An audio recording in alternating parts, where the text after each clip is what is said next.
l'honorable Emmanuel Ramazani Moulanda. Je viens de parler avec les candidats à l'instant, il y a quelques minutes. Il se trouve dans la province de l'Ituri, plus précisément dans le territoire de Djougou. Il est en route vers Bunia. À partir de là, il va prendre son avion vers Kisangani. La campagne électorale se déroule très bien. Il faut dire que le candidat Emmanuel Ramazani Shadari est déterminé à poursuivre sa tournée à travers les 26 provinces de la République. Au moment où nous parlons, il va, dans quelques heures, arriver à Kisangani. Ce qui veut dire qu'il aura parcouru, à l'heure actuelle, 14 provinces sur le 26. Cela représente plus de 25 millions d'enrôlés sur les 46 millions que compte le fichier de la CENI. C'est-à-dire que le candidat Emmanuel Ramazani Shadari a parcouru les provinces qui, dans leur ensemble, réunissent déjà plus de la moitié d'enrôlés en RDC. Il est le seul à l'avoir fait jusqu'à ces jours. Il est donc en longueur d'avance par rapport aux autres candidats. Il faut d'ailleurs souligner que durant sa tournée dans la province de l'Ituri, il a tenu à parcourir le Congo profond à travers une visite de chaque territoire, au-delà même du chef-lieu. Et je dirais aussi que pour le candidat Emmanuel Ramazani Shadari, pas de report pour l'élection présidentielle. Les élections devraient pouvoir se tenir comme prévu le 23 décembre 2018. Lorsque l'on voit la marée humaine, l'allégeance qui est faite au candidat Emmanuel Ramazani Shadari dans les différentes provinces par lesquelles il est passé, il faut reconnaître aujourd'hui qu'il est le favori du scrutin présidentiel actuel en République démocratique du Congo. Voilà comme premier point. Deuxième point, le candidat Emmanuel Ramazani Shadari dénonce et condamne les appels à la violence qui sont formulés par un certain nombre de personnalités politiques de l'opposition. Ces appels à la violence s'articulent de différentes manières, essentiellement de trois façons. Premièrement, il s'agit d'appeler la population à s'opposer au moment où ils vont se présenter pour le vote, s'opposer à l'usage de la machine à voter.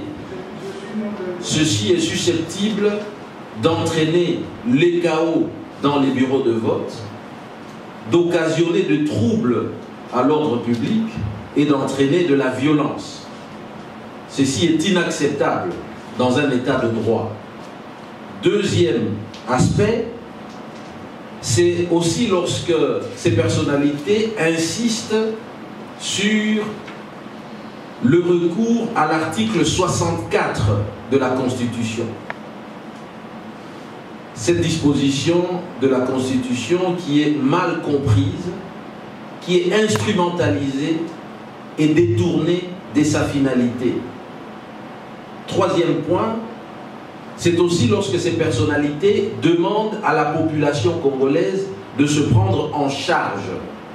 Aujourd'hui, c'est connu de tous, ce type de formulation consiste en réalité à inviter au soulèvement populaire. C'est inacceptable. Nous attirons l'attention de ces personnalités sur le fait que l'article 64 érige en crime contre la nation le fait de tenter de renverser par la force le régime constitutionnellement établi en République démocratique du Congo. Troisième point,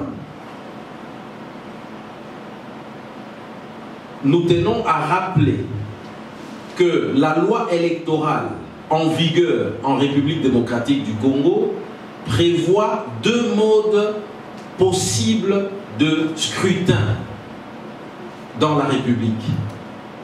Soit le recours au vote par bulletin papier, soit le recours au vote électronique. La seule autorité habilitée à décider du mode de vote, c'est la CENI. Elle le fait sans subir de pression des personnalités politiques ni du pouvoir exécutif. La CENI gère le processus électoral en toute indépendance en vertu de la Constitution. À cet égard, nous tenons à rappeler que le choix du recours à la machine à voter a été levé par la CENI, qui en son sein dispose d'une assemblée plénière qui est constituée des représentants de la majorité parlementaire, de l'opposition, des confessions religieuses et de la société civile. Nous tenons aussi à rappeler que les décisions qui sont prises par la CENI jouissent non seulement d'un fondement légal, mais aussi de la plus large légitimité.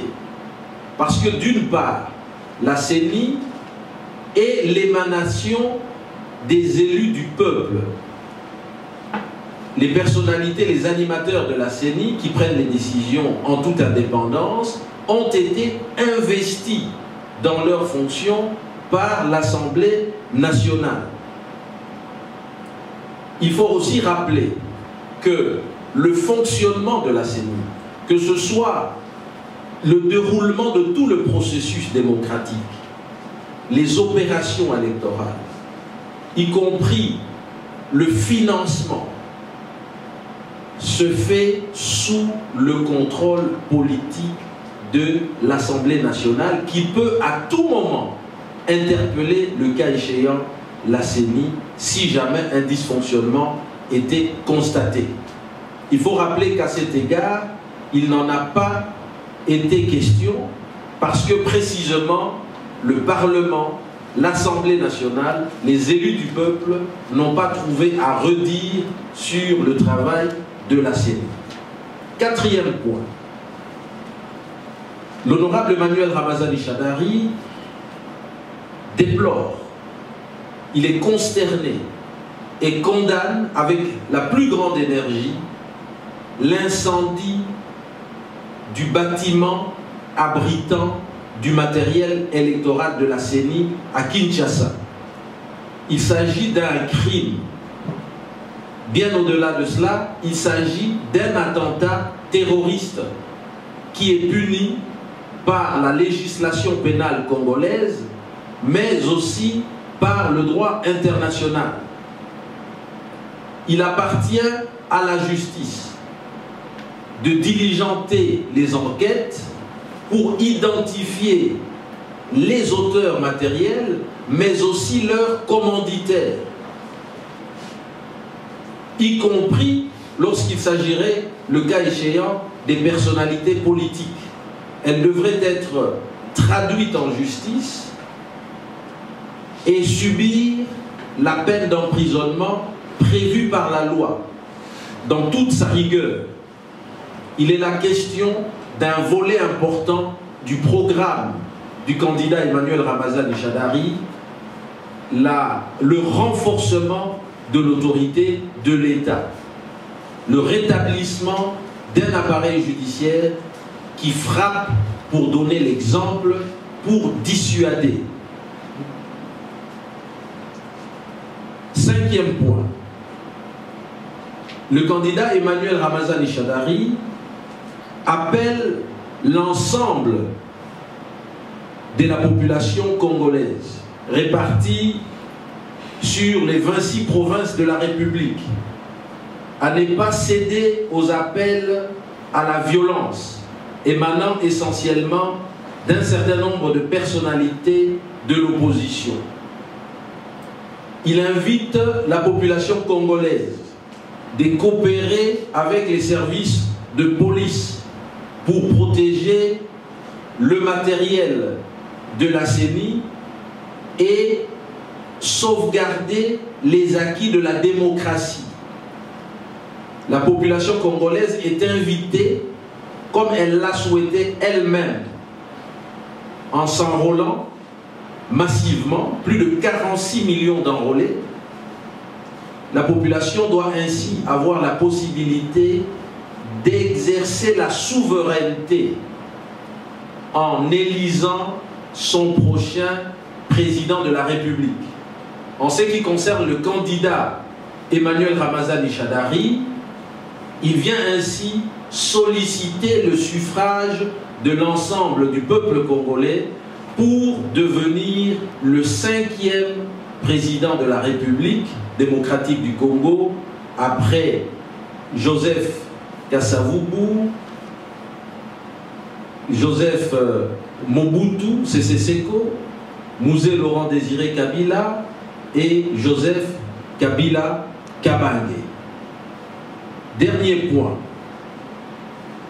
C'est ici l'occasion de rappeler que le candidat numéro 13, l'honorable Emmanuel Ramazani Shadari Mulanda, souligne le respect de la parole donnée, le respect de la Constitution par son Excellence Joseph Kabila Kabange, président de la République et chef de l'État. Il s'était toujours engagé à respecter la Constitution. Il l'a fait. Il ne s'est pas présenté à cette élection présidentielle parce que précisément les contraintes constitutionnelles obligent de ne pas se présenter successivement au-delà de 2 mandats.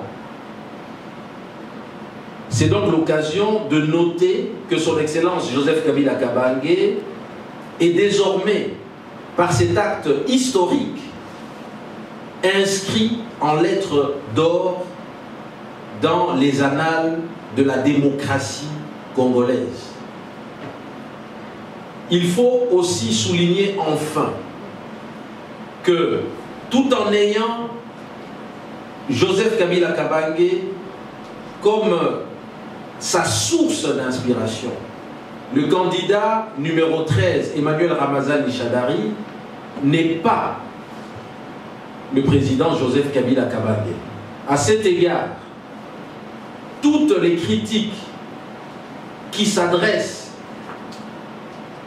au bilan, aux actions menées par son Excellence Joseph Kabila Kabange à l'occasion de la candidature à l'élection présidentielle portée par le Front commun pour le Congo, la plus grande coalition politique que la République démocratique du Congo n'ait jamais connue depuis son histoire. C'est-à-dire près de 400 partis politiques réunis autour d'un seul homme, le candidat numéro 13, l'honorable Emmanuel Ramazani Shadari, sur le 601 partis politiques que nous comptons dans notre pays, de nombreux partis politiques de la majorité, mais aussi rejoints et renforcés par les partis de l'opposition, viennent soutenir le programme et la personne du candidat Emmanuel Ramazani Shadari, qu'il ne faudrait donc pas confondre avec l'actuel chef de l'État, son Excellence Joseph Kabila Kabange, qui est le président de la République, le chef de l'État et l'autorité morale du Front commun pour le Congo, FCC, en sigle. Mais quoi qu'il en soit, nous pouvons ici rappeler que lorsque, au Maroc, le roi Mohamed V a succédé à son père biologique, qui est aussi son père politique. Dans son action, il n'a pas réitéré ou répété tous les actes politiques de son père, notamment dans les relations avec des pays comme l'Algérie. On a vu qu'il y a eu une politique qui est allée pour consolider, pour renforcer les acquis. Voilà l'état d'esprit du candidat numéro 13, Emmanuel Ramazani Shadari, qui vous dit « Joseph Kabila Kabange est ma source d'inspiration. Il est mon père politique, mais en même temps, il faut noter que Emmanuel Ramazani Shadari n'est pas Joseph Kabila Kabange. » Ce qui veut donc dire que toutes les attaques, toutes les critiques, toutes les interrogations qui peuvent être soulevées le devraient être au regard de la seule personne qui est candidat du FCC, l'honorable Emmanuel Ramazani Shadari. Je vous remercie. Le choix pour une personnalité politique, quelles que soient ses fonctions, de s'engager politiquement dans une plateforme électorale plutôt que dans une autre, est un choix qui est prévu par la Constitution. Il s'agit d'un droit fondamental de tout citoyen congolais, quelles que soient ses fonctions politiques, d'adhérer à un parti, à un regroupement politique, mais cela doit se faire dans le respect de la liberté d'opinion, dans le respect de la liberté de penser d'autrui. Et donc, de ce point de vue, si certaines personnalités s'adonnent à des activités consistant à empêcher d'autres candidats de mener librement campagne, il faut savoir que le candidat numéro 13, Emmanuel Ramazani Shadari, condamne énergiquement cela. Quoi qu'il en soit, il faudrait qu'au-delà de rumeurs, que des noms soient cités, que des faits précis soient portés à la connaissance du procureur général de la République pour que la justice puisse faire son travail à cet égard.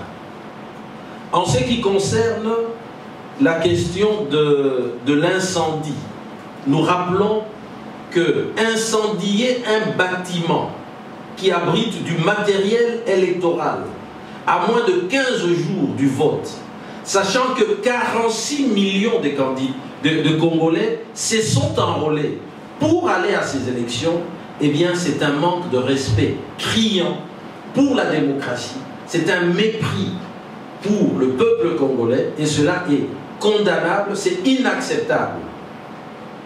La justice est la première évidemment à devoir faire son travail, à pouvoir mener les enquêtes pour établir les responsabilités sur le plan pénal.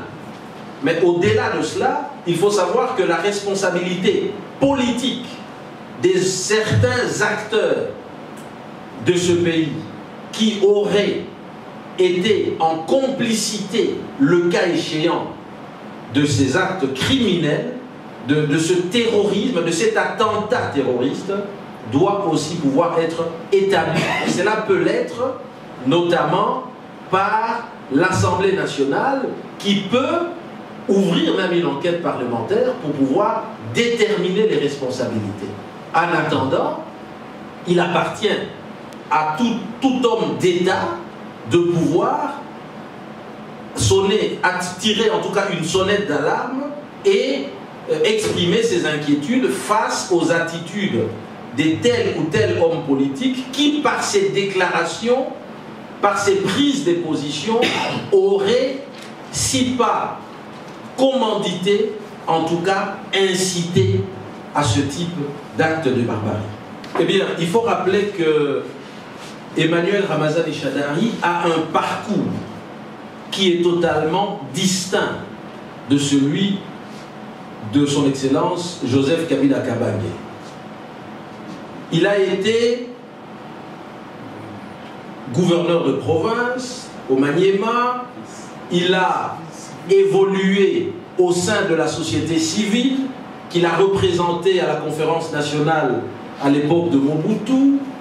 Il a aussi notamment été président fédéral de l'UDPS dans le Maniema. Il a ainsi joui d'une certaine proximité et de la plus grande confiance de feu président Étienne Tshisekedi. Il a évolué au sein du PPRD jusqu'à en devenir secrétaire permanent. Il a un projet qu'il présente. Un projet qui n'est pas celui qui était porté en 2006 et en 2011 par l'ancienne majorité présidentielle. Ici, nous parlons du FCC. C'est une autre configuration politique. Parce qu'au-delà des partis de la majorité présidentielle, mais ce sont des partis d'opposition qui viennent dans une vision renouvelée pour consolider le travail qui a été fait par son Excellence Joseph Kabila Kabange. Aujourd'hui, les regards du candidat numéro 13, Emmanuel Ramazani Shadari, sont tournés vers l'avenir pour relever les défis qui se présentent à nous, dans des termes différents du passé. Et donc, de ce point de vue-là, il faut simplement noter que le candidat numéro 13 est le candidat de la consolidation. Il vient avec une vision renouvelée pour rencontrer les enjeux de l'heure. Son cheval de bataille, c'est la lutte contre la pauvreté, la répartition des richesses qui doit se faire à travers le financement du social, l'accès aux soins de santé. Il a insisté par rapport à la jeunesse, gratuité de l'enseignement primaire, réduction des frais académiques pour les étudiants, développer, renforcer le travail des paysans, qui sont très nombreux et qui sont même majoritaires en République démocratique du Congo, en développant l'agriculture, les routes des dessertes agricoles, la pêche industrielle. Eh bien, tout ceci pour vous dire, sans être exhaustif, qu'Emmanuel Ramazani Shadari, tout en ayant pour père, tout en ayant pour source d'inspiration, à l'origine, mais Kim Pavita, Patrice Emery Lumumba, Mouzé Laurent Désiré Kabila, Joseph Kabila Kabange, il est dans la voie, dans une vision qui est tournée vers l'avenir. Il serait donc ici injustifié de s'en tenir à l'action présidentielle de Joseph Kabila Kabange, qui était circonscrite dans un contexte politique limité à la majorité présidentielle, pour jeter l'opprobre sur le candidat numéro 13, Emmanuel Ramazani Shadari, qui est porté aujourd'hui, mais par le plus proche collaborateur, le tout dernier, d'Étienne Tshisekedi, le Premier ministre Tshibala, et bien d'autres qui sont venus de l'opposition. Restons là dans une vision qui comprennent qu'on est là dans un programme plus élargi, mieux adapté, et qui vient présenter aujourd'hui le candidat numéro 13 comme le candidat qui vient consolider dans une large union nationale. Il ne s'agit même pas des sanctions administratives, qui elles aussi le sont, moyennant des constats qui sont établis par des autorités administratives assermentées qui dressent procès verbal des faits précis qui sont imputés à telle personne. En réalité, il s'agit ici des pressions politiques. Des pressions politiques qui n'ont aucun impact sur la fonction présidentielle. Il faut lire les dispositions qui régissent la matière au niveau de l'Union européenne pour comprendre qu'il est prévu que lorsque des sanctions européennes sont prises à l'égard d'une personnalité, mais qu'il s'agisse d'une personnalité de tout premier plan, amenée à porter la voix d'un État dans les cadres des sommets internationaux, eh bien, dans ce cas précis, les sanctions ne sont pas d'application. Ça, c'est un élément très important. Deuxième observation, il est tout de même curieux et interpellant qu'à moins de 15 jours de l'élection présidentielle, alors que l'Union européenne est censée envoyer des observateurs neutres pour observer le déroulement de l'élection présidentielle, que l'Union européenne, agissant dans la partialité, prenne position partisane pour renouveler des sanctions à l'égard d'une personnalité qui finalement n'a rien à voir avec l'Europe. Il n'a aucun bien en Europe, il n'a aucun compte bancaire en Europe. Ce qui veut donc dire qu'en réalité, ces sanctions sont inopérantes en ce qui le concerne. Ça ne vise que les personnes qui demandent des visas pour aller en Europe, pour aller se faire soigner, pour y séjourner, ou qui opèrent des transactions financières dans cette zone. Le candidat Emmanuel Ramazani Shadary est un pur produit de la République démocratique du Congo. Il n'a rien à voir, il n'est pas intéressé par cette situation. Et il faut enfin dire tout simplement que le message du candidat numéro 13 à l'Union européenne, c'est de leur dire que sa politique internationale est une politique d'ouverture, qui en appelle aux investisseurs internationaux de venir investir dans le pays, mais dans le respect du nouveau code minier.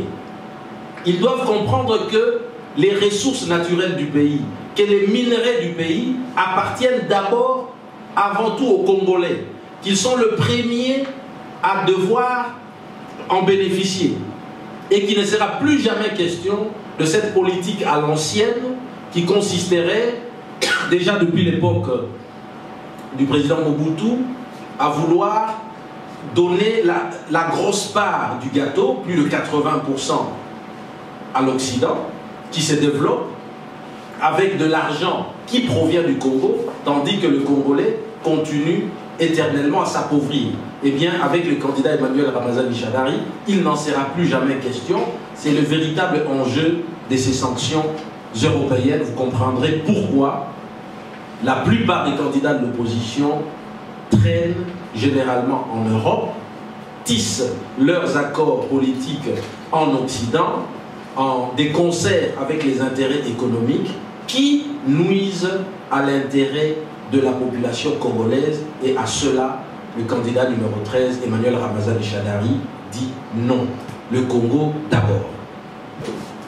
C'est une question d'honneur, c'est une question de crédibilité au niveau international. Le Congo veut se faire respecter. Nous sommes un État indépendant. Notre souveraineté doit pouvoir être respectée partout à travers le monde. Le programme du candidat Emmanuel Ramazani Shadary, c'est de replacer le Congo au centre du monde. Vous savez qu'avec la révolution de l'industrie automobile, le cobalt dont notre pays détient les réserves internationales en grande quantité, va faire en sorte que le Congo va pouvoir se développer, que le Congo va pouvoir influencer l'économie mondiale. Cela étant, il est important que l'Occident, que l'Europe comprenne que l'heure n'est plus au colonialisme ni au néocolonialisme. Le Congo est un État souverain. Il faut respecter ses institutions, il faut respecter les autorités légalement établies qui sont issues du suffrage universel du peuple congolais. Et donc, à cet égard, par respect pour le Congo et ses institutions, le gouvernement de la République, le candidat Emmanuel Ramazani Shadary, estime que même si ces sanctions sont inopérantes, elles sont lettres mortes, elles devraient tout de même être levées par respect pour le peuple congolais.